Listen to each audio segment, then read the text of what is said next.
Tama na yan, bata lang yan. Girl! Bastos tong bata eh. Hoy, tama na!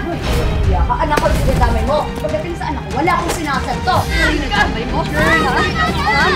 Tama na. Ito!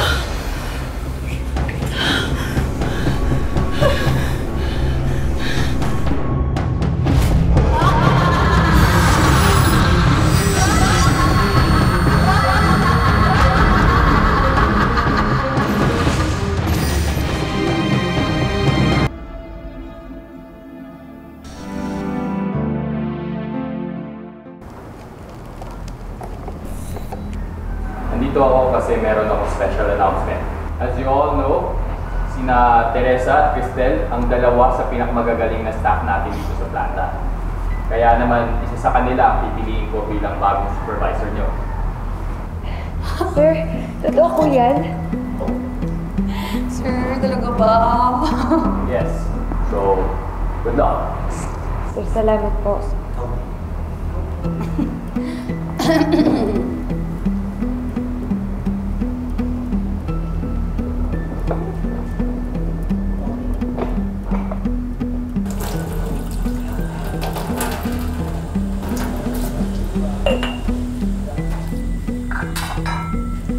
Ma? Di ba po sabi mo po masama po yung ugali ng Cristel na yun? Na matagal ka na po niya inaaway dun sa factory? Ma, baka naman po isabotahe ka niya. Alam mo na, ikaw dapat ang isipin mo, dapat swertehin ang nanay mo. Aba, kapag naging bisor ako, lalaki yung sweldo ko. Ito hindi na kailangan magtrabaho ng tatay mo sa malayong lugar. Diba?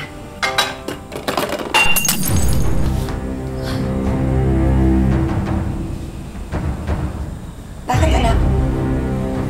Mama, kasi po di ba malas daw po kapag nakabasag ka? May mangyayaring masama daw po sa'yo? Anak, ikaw talaga. Nung nakaraan, sabi mo, mangkukulam. Ngayon naman, pamahiin. Aba, nasusobrahan ka na ata kakapanood mo ng TV niyan. Sabi ko naman sa'yo, di ba, hindi totoo yung mga pamahiin na yan. At lalong hindi totoo yung mga mangkukulam. Mabuti pa kunin mo na yung walis at dustpan para malinis natin to. Mamaya, mabubog pa tayo. Sige po, Ma.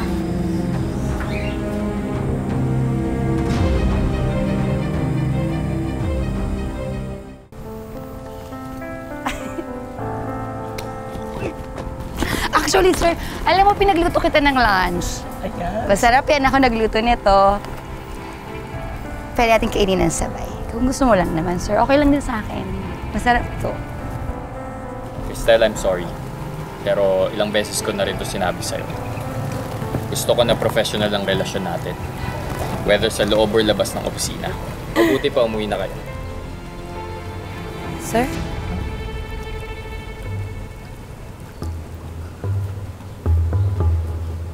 Puwis. Eh girl, mukhang hindi ka naman kasi type ni sir. Diba? Matagal mo siyang hinaharot. Parang wala pa rin effect. Hindi tayo. Anong kumain? Hindi pwede. Ay, hindi pwede. Ang damot mo naman. Hindi ka po pwede. Gayo na to. Kayo, ma. Sige, lakasan mo pa. Saan mo nakuha yan? Kasi nga, di ba yung lola ko, pag umuwi galing probinsya, eh, siyempre marunong yun sa mga gayo-gayo, may mga kulang-kulang. Siyempre nagpaturo ako. Siya gamot. Girl, desperada ka na. Ako? Desperada? Hindi ako desperada, no? Madiskarte lang ako mautang. Kaya yung promotion na yan, at si Sir Lander, makukuha ko yan. Lalo wala akong gusto na hindi ko nakukuha. Naiintindihan mo? Excuse me na?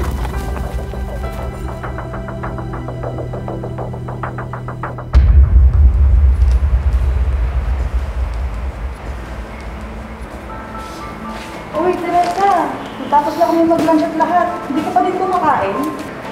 Traffic ka naman. Tama na yan. Kumain ka na. Nako, tatapusin ko lang itong mga inventory na to para naman hindi naman ma-disappoint sa akin si Sir Lander. Mas madi-disappoint ako kung may matay ka sa gutom dahil sa kakatrabaho. Ay, nako sir, okay lang po ako. Kailangan ko lang po talagang tapusin to. Kumain ka na muna, Teresa. Okay lang po, sir. Mauna. Ano po? Mamaya na yan. Samahan mo na lang muna ako sa canteen. Mag-lunch tayo. I-discuss na rin natin yung sales projection for next month. Sige ho. Tara na.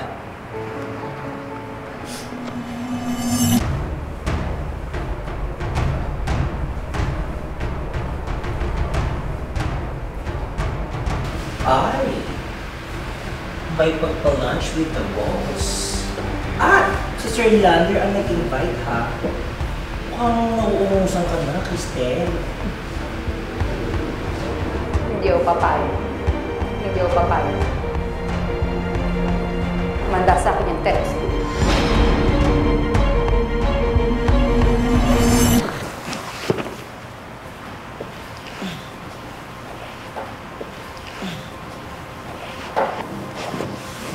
So, ano? Masarap ba yung kain niyo ni Sir kanina? Pwede ba, Cristel, nagtatrabaho ako? Alam mo, mukha nga eh. Sobrang sipag mo magtrabaho, pati si Sir tinatrabaho niya. No? Alam mo, sa lahat ng nagtatrabaho dito sa factory, ikaw yung pinakamadumi ang isip. Teresa, hindi mo dumiisip ko. Hindi lang ako tanga, hindi ko nakikita na nilalandi mo si Sir. Pwede ba? May asawa at anak na ako. Nagtatrabaho ako na maayos. Sir, niloloko mo nga ako? Teresa, umamin ka nga. Bakit mo nilalandi si Sir? Siguro... letter A? Type mo siya? O baka naman letter B? Gusto mo ma-promote? Ay, baka naman letter C. All of the above. Hoy, mukha ko tatalikuran. Bastos ka! Mas bastos ka. Talaga ako pa bastos. Kita mo nagtatrabaho ako dito, di ba? Alam mo, ikaw, total, mahilig ka naman magmalinis. Maligo ka ng sabon. Ba't hindi kaya ikaw? Bakit ikaw ang maligo? Ha?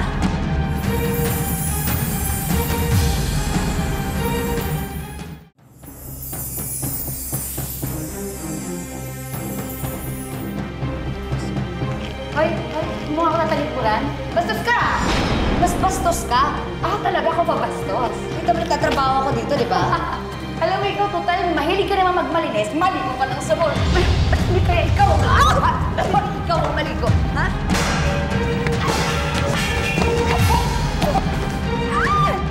Bitawan mo!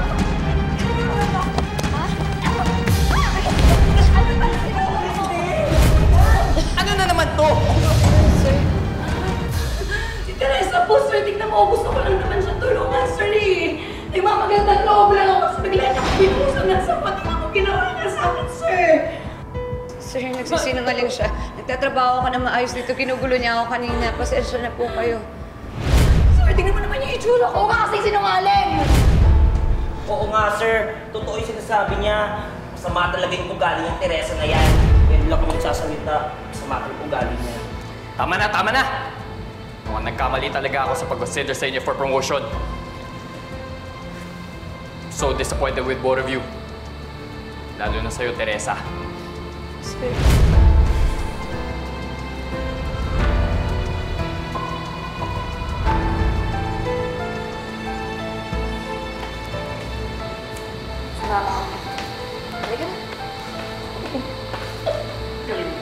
Best actress!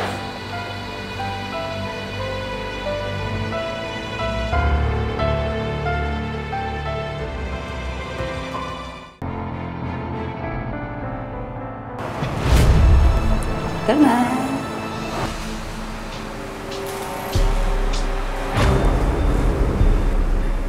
Ano yan? Kayo man na naman? Gusto ka nga maingay. Hindi kayo mato. Ang pasaway dito sa trabaho. Ginawa ng lola ko. Kaya alam mo ba, sure na sure ako na ako mapopromote bukas.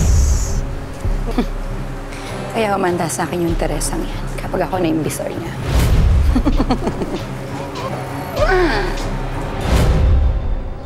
Pareho kayong dalawa magaling magtrabaho. Kaya naman nahirapan ako mag-decide kung sino ang pipiliin sa inyo. But I finally made up my mind last night.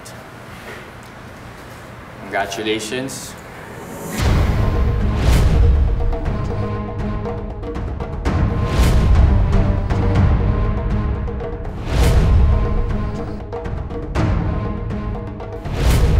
Teresa. Sir? Sir, ako po yung na-promote? Yes, congratulations. Sir, bakit si Teresa yung pinili niyo? Ako yung magaling dito, di ba? Ano to? Nagloloko ang patay dito? Crystal, please.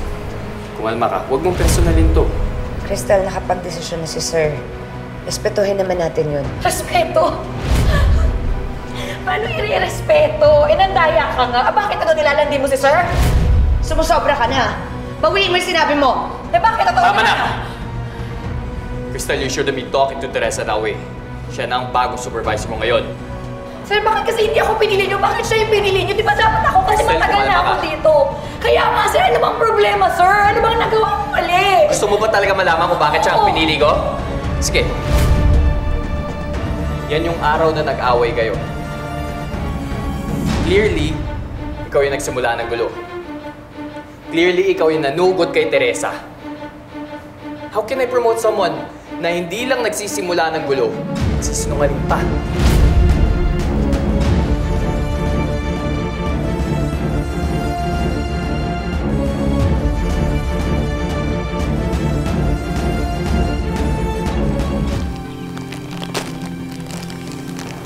Sabi yung babae niya. Gaganti ako dito. Hi. Alam mo, ay! Hoy! Hoy! Hoy! Ano to? Nakita mo kukuha ko ng tubig, di ba? Pasensya na po, nabulunan lang po ako eh. Nabulunan ka? Ano bulunan? Eh, nauukaw ako. Gusto ko uminom. Pasensya na po talaga. Ang bata ko. Ay! Tinatalikuran mo ko. Nagsasalita ako, ha? Hindi po, sir. Ano hindi? Masakit? Masakit? Hindi ba yung masakit? Ito yung masakit, oh. Girl! Bastos tong bata, eh. Tama na yan, bata lang yan. Eh, bastos nga. Kailangan turuan ko ng leksyon. Hoy, tama na! Hoy! Anak, ano nangyayari dito? Anak. So, anak mo pala yan, Ma'am Teresa. Kaya naman pala manang-mana sa'yo. Diyos ko na.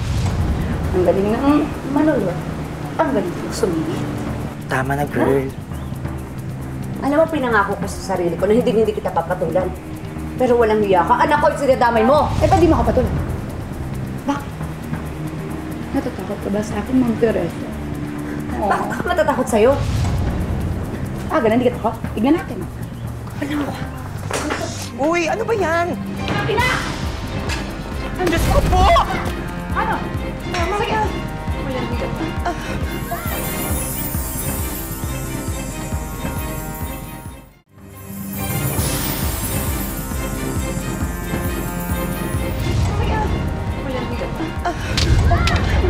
Ama na! Ama na! Ama na! Ba't ka nagkamay mo? Girl, ha? Ano tama na? Girl! Ano yung nangyayari dito? Kasi Crystal po ako nang nanugod. Ama na!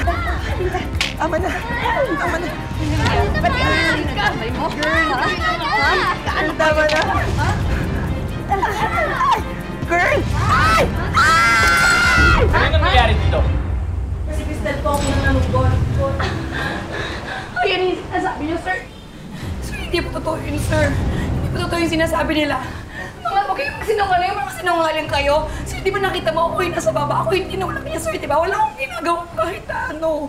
Ako yung biktima dito, sir. Crystal, pwede ba tigilan mo na yung pagsisinungaling mo? Suka na sa'yo lahat ng tao dito sa ugali mo. Alam mo, sumasabi! Tama na sabi! Cristel, umalis ka na dito. Ayoko na makikita kita ulit dito. Sir, bakit ako? Sir, please. You are fired. Kita!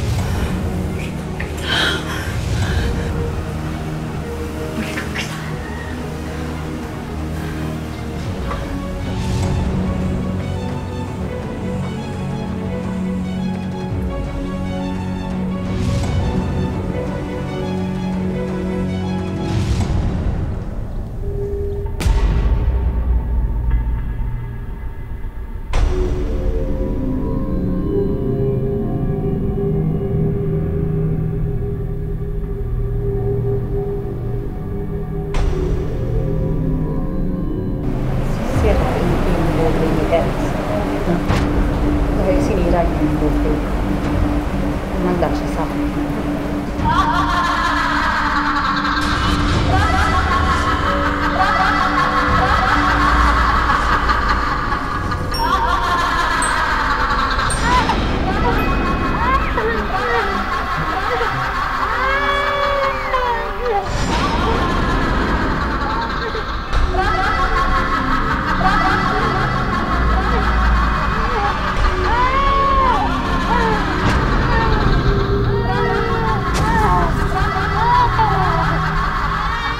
Yung mata ko, nahirapan ako. Yung paa ko, hindi ako nahirapan ako humiga. Balisa ako, sabi na ka manggagamot, kinulang daw ako. Kasi kahit saan namin siya dalhin na doktor, kahit pa inumin ng gamot, walang pagbabago. Parang lalo pa siyang lumalala. Dahil sa kanyang sakit, ang dating pursigido at palabang si Teresa ay nakaupo na lang ngayon sa isang sulok. Masakit, sobrang sakit pagka nagsasabi siya na hirap na ako, hindi ko na kaya. Sobrang sakit bilang anak ako, lalo ako. Nasasaktan ako. Umaasa pa rin kami na gumaling siya, gagaling si Ma'am.